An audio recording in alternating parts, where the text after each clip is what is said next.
aim of this tutorial is to learn about some designing details related to the piping system of the water firefighting system. So we need to discuss some notes which helps us in designing the piping grid of the water system.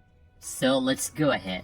First of all, we find that the water piping system that is going forward from the pump room to the building that we need to feed with water, or the different buildings that we need to feed with water, this piping system is installed above ground on the outside walls of the building, or it's installed in a parallel way to the walls above ground, like this case here. So this is the pipe that is going from the pump room to feed a specific building or a group of buildings with water. And this is not to represent a barrier inside the building, as if it's installed above ground, it will represent a barrier to the passerby or for the moving cars. So it's installed on the walls of the building, not to represent a barrier. Also, its second designing note is that we recommend to install the pipes above ground, not below the ground, and this is because the above ground pipes are easy to be installed and easy to be maintained. So they don't need to be dug into ground or make longitudinal holes at a specific perial depth, but we install the pipe with some hangers beside the wall. Also, when we install the pipes above ground, they are easy to be maintained, as in case of a damage or a crack in a certain part of the pipe, this cracked part can be detected or noticed easily as the pipe lays above ground, so the leakage part of the pipe can be detected easily. While in case of the pipe lays underground, the maintenance process will be hard, as it will be hard to detect the leakage area, or it's hard to detect the cracked part of the pipe as the pipe lays underground now. So for those reasons, we prefer to install the pipes above ground as much as possible. And here is a diagram of the design at which we install the pipes above ground, as this is the pump room, and those are for different buildings that we need to feed with the firefighting water. So we find the piping system to be installed on the way that the pipes are going out of the pump room forward directly, then it's branched right and left to surround all of the required area, or to surround the area of the building of all of its directions. As those green pipes are the above ground pipes that are installed on the outside walls of the full area of the building, so those green pipes are the above ground pipes. And when reaching each building, we are going vertically with a vertical pipe that is going directly to feed a specific building. So each of those red pipes represent the intake for each building to supply the building with the required water. And for those intake pipes, they are used to supply the building directly, as they are installed below ground, not above it. Like this pipe here, you can see it's going vertically to feed a specific building, hence it's installed underground. And for those intake pipes, we installed them underground, as this is the only available way to install them. Although we prefer to install the pipes above ground, we install those intakes pipe underground, as they are going vertically, so they cannot be installed above ground, not to represent a barrier in the installation area if they are installed above ground. And we can find also that this is the full diagram that distinguishes between the horizontal pipes, which are installed above ground, that surrounds the total area of the building by their green color. So those green pipes are the above ground pipes which feed the total area. And for those red pipes, they are the vertical pipes that are installed below the ground, and they are the intake pipes that are going directly to feed each building. And as we said, they are installed below ground, not to cut off the road. Very good. Now after installing the piping system and before running the system, we need to test the piping system to check that it's working well or it has no problem or no crack. And those pipes are tested by a test that is called the hydrostatic test.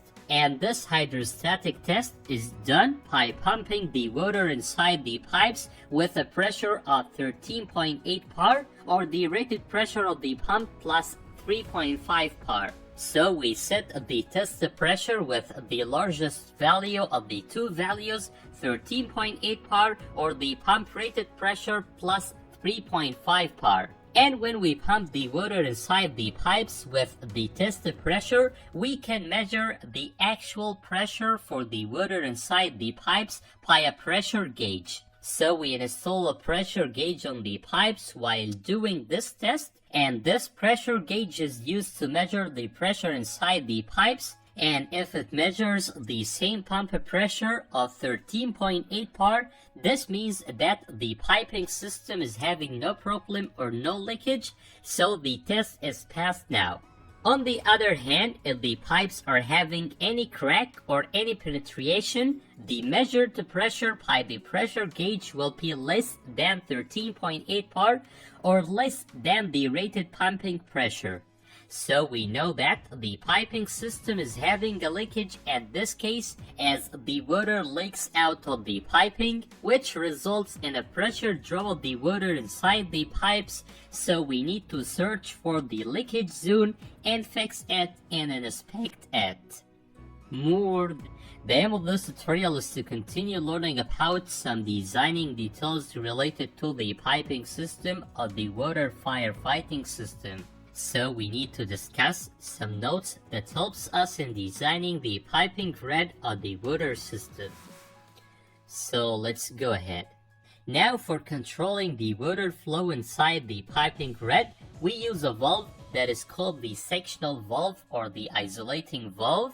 And of its name, as it's a sectional valve, so it's used to sectionalize or split the piping system into some sections, or it's an isolating valve as it's used to isolate a specific part of the piping system if we need to isolate it for any reason, or if we need to do any maintenance process at a specific zone of the grid.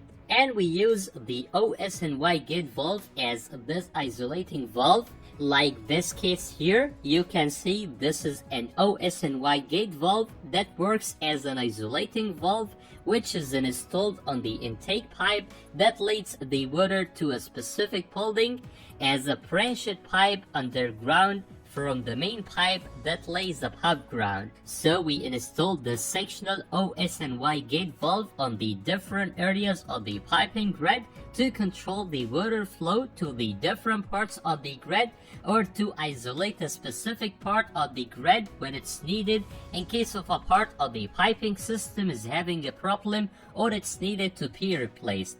And we can take an example. Here in this piping grid, which we illustrated on the previous tutorial, we installed some isolating valves on the main piping grid, which are those outside grain pipes that are installed above ground. Here we have set those 4 OS&Y gate valves to sectionalize the outer grid into some sections to control the water flow to any section of them as what we need. And as we said, we do this controlling process in case if we need to do some maintenance operations on a specific part of the network. For example, if a leakage happened on this part of the grid, what we will do at this case is to open those 2 OS&Y gate valves to prevent the water flow to this part of the piping grid, and this is to do the required maintenance operations on this part. Then after repairing this part of the pipe, we can close those 2 valves again to allow the water flow inside this part of the pipe to reach the second building. And the advantage of sectionalizing the grid into some sections is that it allows the continuity of the system while doing any repairing operations. For example, for this malfunction case in this part of the pipe, when we open those two valves to do the required maintenance operations, the only part that the water will be disabled from is this second holding only. While for the rest of the three holdings, the water will still reaching them from this direction here, from this second branch. So the water can reach the holdings number 1, 3, and 4 from this direction here, and the only holding that the water will not reach is this holding number 2, as its surrounding two sectional valves are open.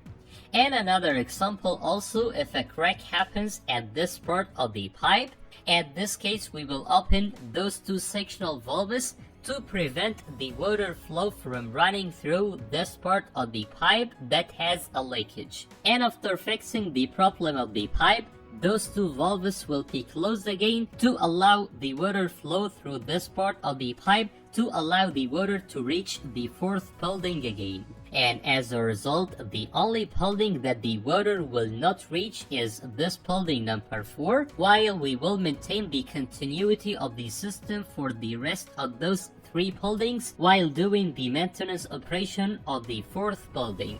So the water will reach the building number 1 from this lower direction here, and the water will reach the second 2 buildings, building number 2 and building number 3, from this upper direction here. So what we wanted to say is that distributing some sectional valves on the different positions of the piping grid ensures the continuity of the system during the maintenance operation, as we will isolate just a specific part of the network while the water will still reaching the rest of the parts. And by the same way, we add a sectional valve on the intake pipes of the buildings, like those 4 sectional valves here for those 4 buildings, and the usage of this isolating valve at the intake pipe of each building is to prevent the water flow to a building or to a certain building in case of a maintenance operation of the piping system inside this building itself. So suppose there is a problem in the water system inside the 4th building itself. In this case, we will open this isolating valve at the entrance of the building until finishing the required maintenance operations to prevent the water from entering the building. And once the installation finishes, we close the valve again to allow the water entering the building. Very good. Now the next type of valves we are using in the piping grid is the automatic release valve, like this valve here. And this automatic release valve is installed on the highest point of the piping system or on its highest level. And this is to free the water from any air that is confined with the water while the flowing operation of the water inside the pipes, as when the water is running through the pipes, there may be some bubbles of the air that is carried by the water, but this air makes the flowing operation of the water to be unstable, so it makes the system to be unbalanced, as it affects the laminar flow of the water, and it can result in some disturbance of the water inside the piping system, as this valve is having a spring inside it that is pressed when the water reaches it to allow just the air to be released out of the valve from this upper vent here, as this valve is having a vent on its top level which releases the air out of the water. More than great.